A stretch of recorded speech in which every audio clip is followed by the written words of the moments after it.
Aku hanya memikirkan satu peraturan penting. Kenapa kau lakukan hari ini kalau kau bisa melakukannya besok? Few moments later.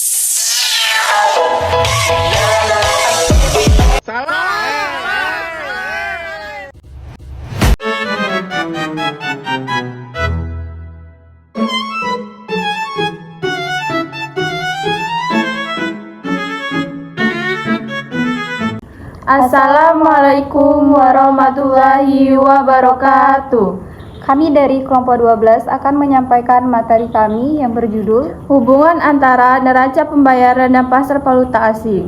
Selamat menyaksikan. Baiklah, di sini saya akan menjelaskan tentang penawaran dan permintaan valuta asing. Operasi pasar valuta asing dapat direpresentasikan oleh grafik penawaran dan permintaan standar. Permintaan akan valuta asing berasal dari permintaan domestik terhadap barang, jasa, dan aset keuangan. Sedangkan penawaran valuta asing juga berasal dari permintaan asing terhadap barang, jasa, dan aset keuangan yang berasal dari negara asal. Orang asing menjual mata uang mereka untuk membeli dolar AS guna menyelesaikan pembelian barang, jasa, aset, dan keuangan AS. Selanjutnya, rezim intervensi pasar valuta asing. Yang pertama, standar emas. Secara operasional, pada standar emas, Bank Sentral menetap nilai tukar secara tidak langsung dengan menetapkan harga relatif emas, dan kemudian dengan berjanji untuk membeli dan menjual emas dalam jumlah yang tidak terbatas pada harga tersebut.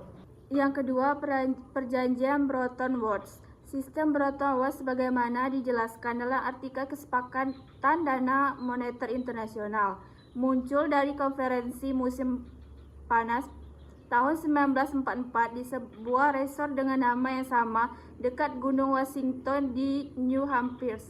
Bank Dunia, Dana Moneter Internasional, dan berbagai perjanjian ekonomi dan keuangan moneter nasional. Dan yang terakhir, perjanjian pembayaran di negara-negara berkembang.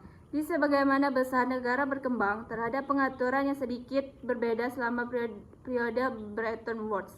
Sistem yang dijelaskan di mana atas pengimplikasian konversibel mata uang yang bebas.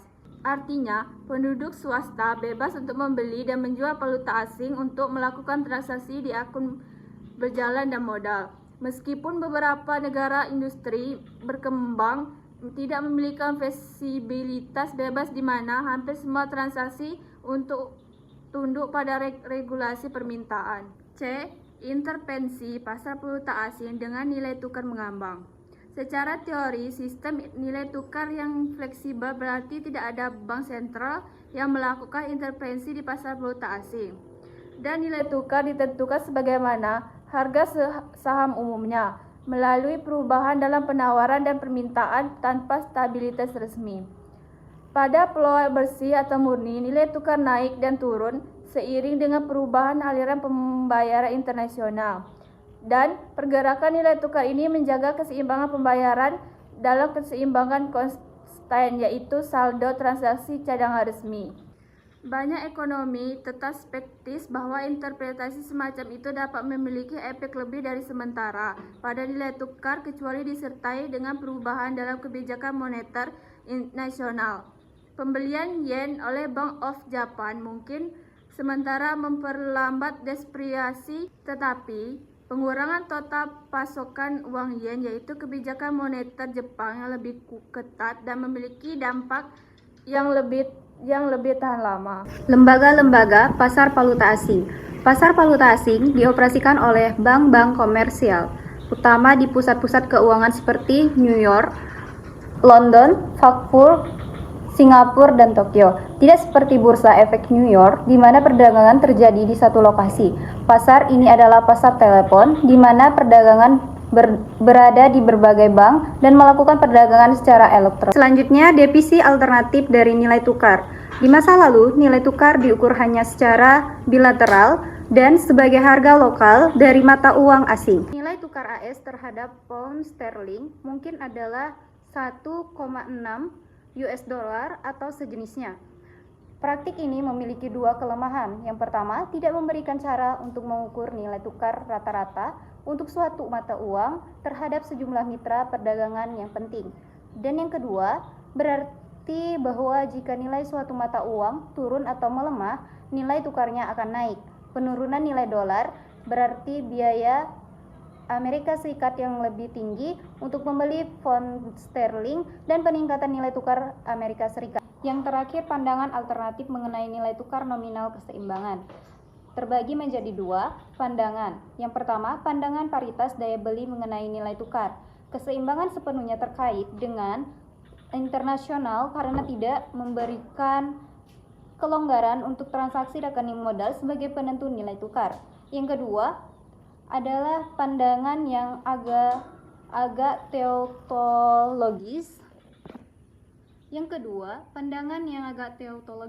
Bahwa nilai tukar keseimbangan adalah nilai tukar yang menghasilkan saldo nol pada transaksi rekening cadangan resmi. Oleh karena itu, ini adalah tingkat yang akan diamati dalam rezim nilai tukar mengambang murni. Pandangan tersebut mengimplikasikan sedikit keberlanjutan.